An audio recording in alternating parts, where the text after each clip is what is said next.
लगे रहना पड़ेगा। तो शुरुआत करते हैं धर्म से। धर्म क्या है?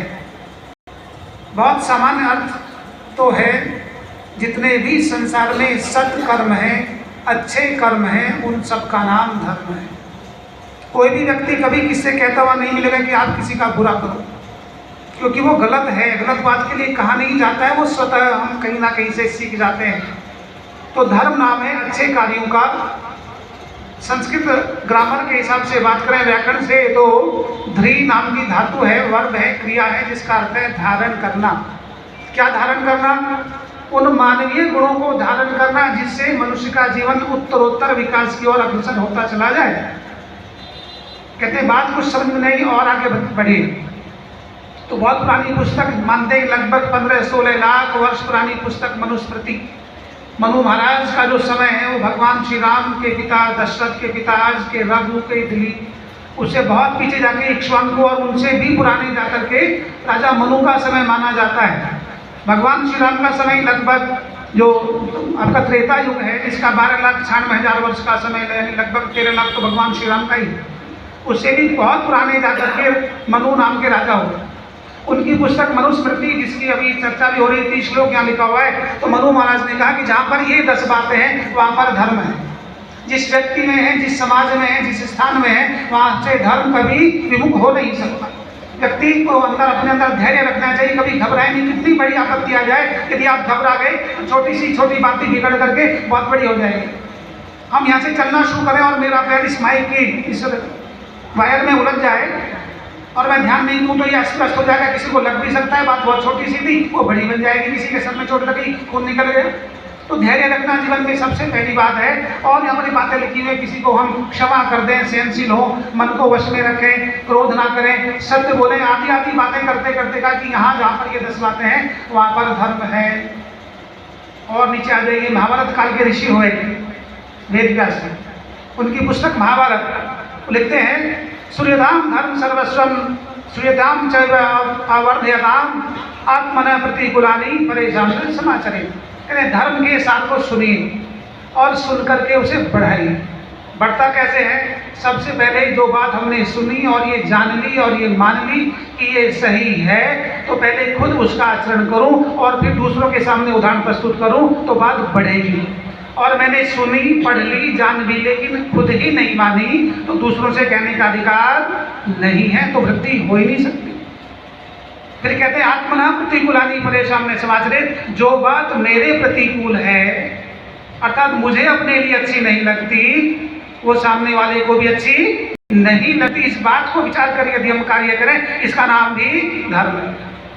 इन्हीं के पैरेलल हुए विदुर नाम के जो कैरेक्टर थे महाभारत में, धृतराष्ट्र पांडु के भाई, जिनको दासी पुत्र कहा जाता है, उनकी पुस्तक विदुर नीति। वो क्या लिखते हैं? कहते हैं पिता की बात को मानना ही सबसे बड़ा धर्म है।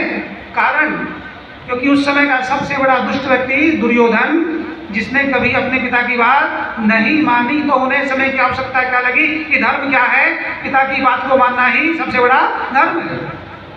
और आगे बढ़ते हुए अपने देश के महान वैज्ञानिक ऋषि कणाद, जो आज के हम आइंस्टीन की बात करते हैं, आदि जो लोग हुए, ये वेस्टर्न जो साइंटिस्ट उनकी बात करते हैं, उनसे हजारों वर्ष पहले पुस्तक वैशेषिक दर्शन में क्या लिख गए हो? विज्ञान की बात करता हूँ एक सेंटेंस में, कहते हैं संयोग अभावात् पतनम गुरुत्वाकर्षणम कथ्यते। जब किसी वस्तु का संयोग से अभाव हो जाए, योग अभाव में बदल जाए, अर्थात योग नहीं रहे, योग में जुड़ाव, ये हाथ इस योग से जुड़ गया, ये है योग हो जाना। अब कहते हैं योग का अभाव हो जाए, यानी जोड़ बिछुड़ जाए, तो वस्तु नीचे गिरेगी, उसका पतन होगा। इसी का नाम गुरुत्वाकर्षण। वो ऊपर नहीं जाएगी। किसने लिखा? हजारों वर्ष पहले लिख दिया महर्षि कणाद ने अपनी पुस्तक वैशेषिक दर्शन में। तो जो विद्वान व्यक्ति धार्मिक हो लेकिन साथ साथ में विज्ञान की बात जानते हो, भारतीय संस्कृति में उसको ऋषि कहते हैं, मुनि नहीं कहते। वो ऋषि स्तर का व्यक्ति। तो खैर उन्होंने धर्म की परिभाषा भी कहते हैं, यतो अभ्युदो निष्ठा सिद्धि सधर्म, कि धर्म क्या है? जिन कार्यों के करने से ही लौकिक और पारलौकिक दोनों की उन्नति हो जाए। इस संसार में हम कैसे जिए, ये जीवन जीना सीख जाए। अच्छा बताइए कि हम किसी का बुरा करके जीवन जीना सीख सकते हैं? तो इस जीवन की उन्नति नहीं हुई। तो परलोक की तो कैसे हो सकती है? तो उनके अनुसार जिन कार्यों से हमारा ये जीवन सुधर जाए और इसके बाद का जो जीवन प्राप्त होगा उन कर्मों के आधार पर वो भी उच्च श्रेणी को प्राप्त हो जाए, उन सभी कार्यों का नाम धर्म है। तो धर्म से हम कहाँ तक पहुंचे? अर्थ तक पहुंचे। यहाँ पर धन का नाम क्या दिया है ऋषि ने? अर्थ। धन नहीं कहा इसको। जो धन धर्म से कमाया जाएगा उसका नाम होगा अर्थ। और सामान्य जो तरीके हैं वो धन धन है, जो हमने ऐसे ही प्राप्त कर लिया, पिता से प्राप्त हो गया, विशेष परिश्रम नहीं करना पड़ा, वो हमें प्राप्त हुआ, वो धन है। और धन के लिए मनु महाराज कहते हैं धन पवित्र होना चाहिए। यदि वो पवित्र है तो अर्थ बन जाएगा, और अपवित्र है तो धन ही रह जाएगा। एक शब्द और सुनते हैं हम धन के लिए। वित्त मंत्री ने बजट पेश किया, फरवरी महीने में अक्सर होता है। वहां पर धन मंत्री तो नहीं सुना हमने आज तक, ना पढ़ा, ना कभी उसको अर्थ मंत्री कहते हैं। उसका यही कारण है, धर्म से कमाया हुआ धन अर्थ कहलाता है, पिता से प्राप्त हुआ धन धन कहलाता है, और सरकार जो लोगों से टैक्स के रूप में लेती है वो धन नहीं, वो वित्त है। ये तीनों में अंतर है। तो इसलिए हमें क्या करना है? धन नहीं कमाना है। वित्त तो हम है ही नहीं, राजा नहीं है। हम क्या करें? अर्थ कमाएं। किसके अनुसार? धर्म के अनुसार। यानी किसी को परेशान न करते हुए, अपने कर्तव्य का सही ढंग से पालन करते हुए, अपने अधिकार का दुरुपयोग न करते हुए, यदि हम अपने कार्य का संपादन कर रहे हैं तो हमें जो प्राप्ति होगी वो अर्थ बन जाएगा। और जब हमारे पास अर्थ होगा ना तो हमारी काम यानी कामनाएं भी धार्मिक होंगी, और उन कामनाओं को पूर्ण करके जब व्यक्ति आगे बढ़ेगा तो निश्चित ही वो मोक्ष की तरफ अग्रसर हो जाएगा। और यदि नहीं हुआ ऐसा तो इस मानव के जीवन में, इस संसार में आवागमन में लगे रहेंगे और जीवन और मृत्यु के चक्र में घूमते रहेंगे। एक शब्द की और बात करता हूं, इसमें आयता लिखा हुआ है यहाँ पर सत्य, 9वें नंबर पर है। इस सत्य से एक बड़ा और शब्द होता है वैदिक ग्रंथावली में, उसका नाम है ऋत। ऋत जिसमें बिल्कुल भी परिवर्तन की संभावना नहीं हो। आप कहेंगे क्या सत्य में संभावना होती है? सत्य का विपरीत असत्य होता है, लेकिन ऋत का विपरीत नहीं है। जल्दी से, ऋत बौद्धिक है और सत्यवाचिक है, सत्य बोलने के लिए है, बोल करके हम उसका आचरण कर सकते हैं। और ऋत बुद्धि में धारण करने के लिए। ऋत मानो ऐसे कि जैसे ईश्वर है, ईश्वर के समान कोई नहीं। पूरा संसार भी एक तरफ मिल जाए, 7 अरब लोग, उनकी शक्ति भी परमेश्वर के सामने पॉइंट में जाकर के काउंट होगी। इतनी शक्ति ईश्वर के पास है। तो ऋत का इतना बड़ा स्थान है, ऋत जिसमें कोई संभावना परिवर्तन नहीं, जो सदा एक जैसा रहे। हम एक शब्द सुनते हैं, हमारे जीवन में 3 दुख होते हैं, आदि दैविक, आदि भौतिक, आध्यात्मिक।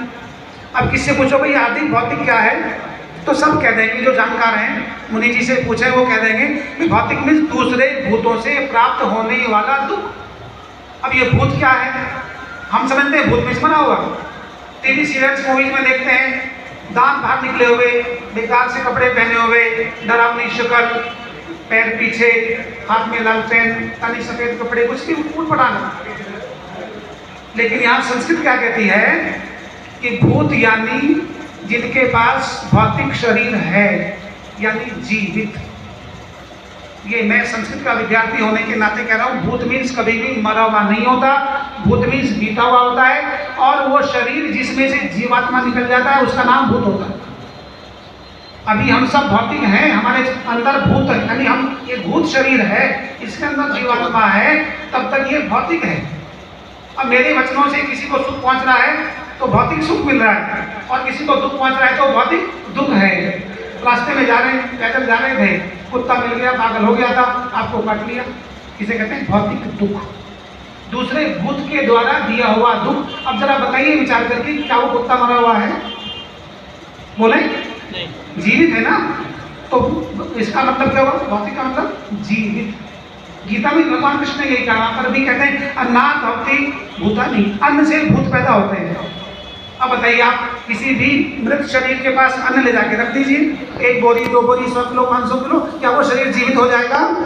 नहीं। यहाँ पर मतलब है कि जो ये शरीर है इसका नाम ये क्योंकि भूतों से बना है इसलिए ये भौतिक कहलाता है। तो ये हुआ सत्य में परिवर्तन, ये रित नहीं हुआ, ये क्या है, सत्य हुआ कि हमने उसको सही रूप में जाना नहीं और ये भौतिक स्तर पर नहीं पहुंचा। मैंने कह दिया इतना मुझे पता था, अरे भाई भूत भी से मरा हुआ, हमारे वहां कहानियां चलती। ये है सत्य का परिवर्तन कर देना। और रित वो ज्ञान है जिसमें परिवर्तन हो नहीं सकता कि सूर्य अपनी कक्षा में स्थिर है, पृथ्वी अपनी कक्षा में स्थिर है लेकिन घूमती है, उसका गुण वो किसी का नुकसान नहीं कर सकती, सूर्य किसी का नुकसान नहीं कर सकता, चंद्रमा किसी एक व्यक्ति का नुकसान नहीं कर सकता। ये उनका अपना स्वाभाविक गुण है, ये रित है। और हमने कहानी क्या बना दी। अब रित सत्य और असत्य में कैसे बदल जाता है। महाभारत में आया, कुंती राजा पांडु की पत्नी, किसी कारण से संतान पैदा हो गई। आप जानते हैं ऋषिका सत्या प्रकाश पढ़िए, लिखते हैं 11वें सोमनाथ में महाभारत के युद्ध से 1000 वर्ष पहले समाज में पतन शुरू हो गया था। कितने वर्ष पहले, 1000 वर्ष पहले महाभारत से भी। तो जब आज ये स्थितियां हो गई हैं, अभी तो उतनी स्थिति खराब नहीं है, तो क्या उस समय नहीं हो सकती थी। लेकिन उनके सम्मान को बचाने के लिए जोर दिया कि उनके पास मंत्र था, सूर्य देव आ गए। अब सूर्य चेतन नहीं है, जड़ है। जो